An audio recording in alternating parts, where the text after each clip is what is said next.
হরিণঘাটা কি আবারও হতে চলেছে সুইং ভোটের মঞ্চ? 2026 বিধানসভা নির্বাচনে কি এগিয়ে থাকবেন অসীম সরকার, নাকি গ্রাসরুট সংগঠন ও জনসংযোগের ভরসায় পাল্টা চ্যালেঞ্জ ছুড়ে দেবেন রাজীব বিশ্বাস?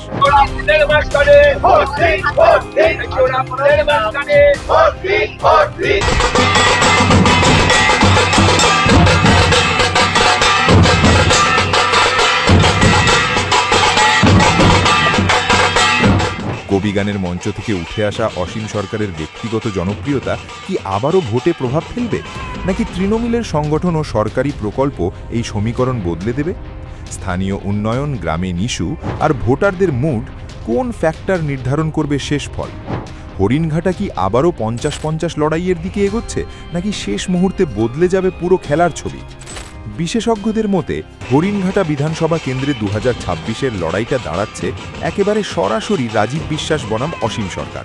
আর এই ম্যাচকে এক কথায় বলা যায় টস আপ ফাইট, যেখানে শেষ পর্যন্ত কে জিতবে তা আগেভাগে বলা কঠিন। অসীম সরকার 2021-এ ভালো ব্যবধানে জেতার পর এলাকায় তার পরিচিতি ও ব্যক্তিগত ইমেজ তৈরি হয়েছে।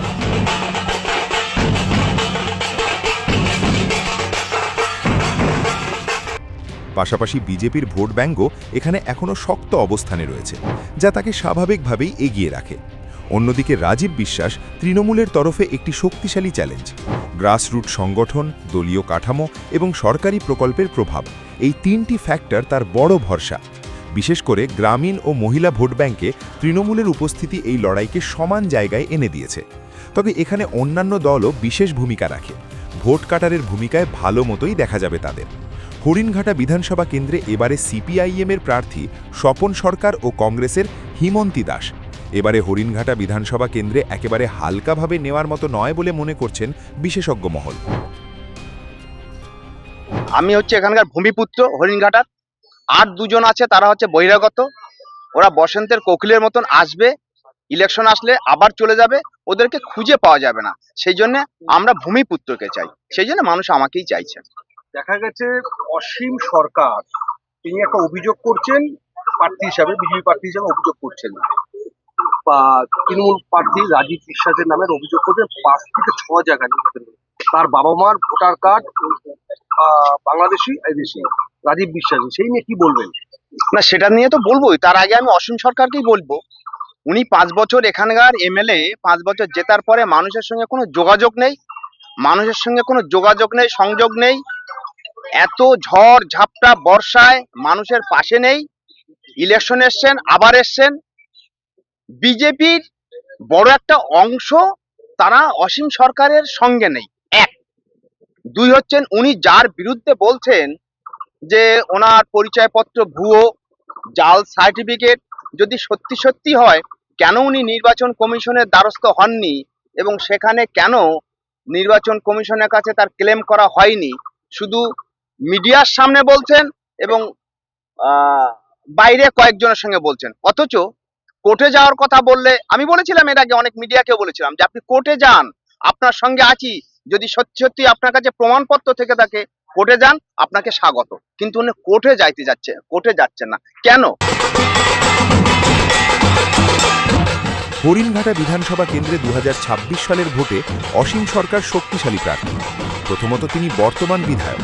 2021 সালে তৃণমূল প্রার্থী নীলিমা নাগকে 15,200 ভোটে হারিয়ে জয়ী হন অসীম সরকার। ফলে রাজনীতির ময়দানে তিনি পরিচিত মুখ। এছাড়া তিনি শুধু রাজনীতিবিদ নন, একজন জনপ্রিয় কবিগান শিল্পী হিসেবেও এলাকায় পরিচিত। এই ব্যক্তিগত ইমেজ তাকে সাধারণ ভোটারের কাছে আলাদা করে তোলে।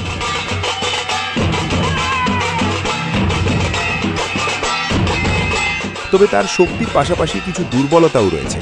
সাম্প্রতিক সময়ে বিতর্কিত মন্তব্য এবং দলীয় অন্দরের মতভেদ তাকে কিছুটা চাপে ফেলেছে 2026-এর ভোটের আগে, যা তার ইমেজে প্রভাব ফেলতে পারে। অসীম সরকারের রাজনৈতিক জীবনকে বলা যায় সাংস্কৃতিক মঞ্চ থেকে উঠে এসে রাজনীতিতে প্রতিষ্ঠা পাওয়া এক জনপ্রিয় নেতার গল্প।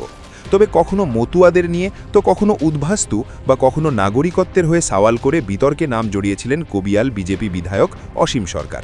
তার শক্তি তার ব্যক্তিগত পরিচিতি ও গ্রাসরুট কানেকশনে, আর চ্যালেঞ্জ হলো সেই জনপ্রিয়তাকে ধারাবাহিকভাবে ভোটে রূপান্তর করা। রাজীব বিশ্বাস মহাশয় কত বড় জালিয়াত সেটা আপনারা প্রমাণ পেয়ে যাবেন। আমি 5টি জায়গায় ইতিপূর্বে অভিযোগ দায়ের করেছি। যে প্রমাণপত্রগুলো আমি দিয়েছি তার আরও প্রমাণ আমি হাতে নিয়ে কথা বলছি। রাজীব বিশ্বাস ভাবতেই পারবেন না যে ওনার মা বাবার ওপার বাংলার যে ন্যাশনাল আইডি কার্ড আমাদের হাতে চলে আসতে পারে।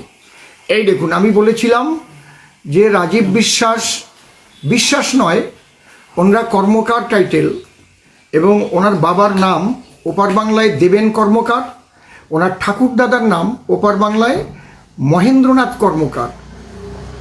আপনারা খুব ভালো করে এগুলো জেনে নেন।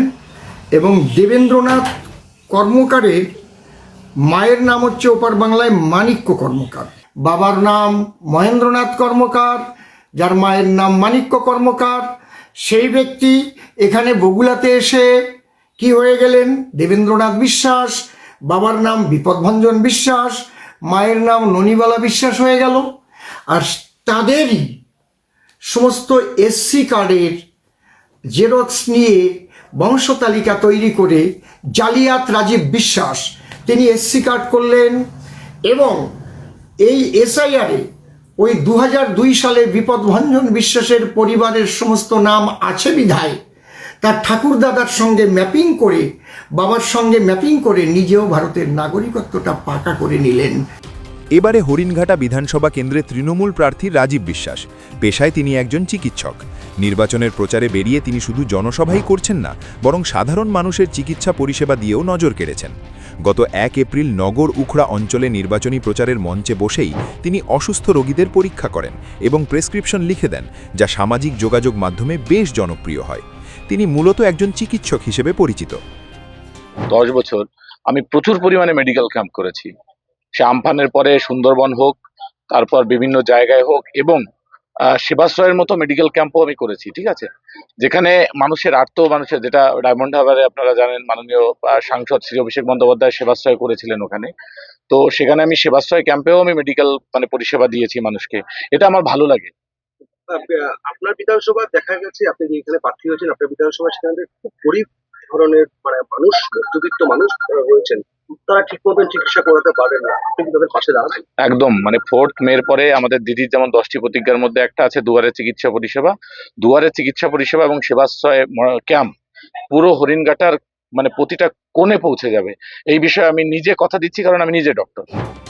রাজীব বিশ্বাসের মানবিক ভাবমূর্তিকে তৃণমূল কংগ্রেস প্রচারে বড় অস্ত্র হিসেবে ব্যবহার করছে।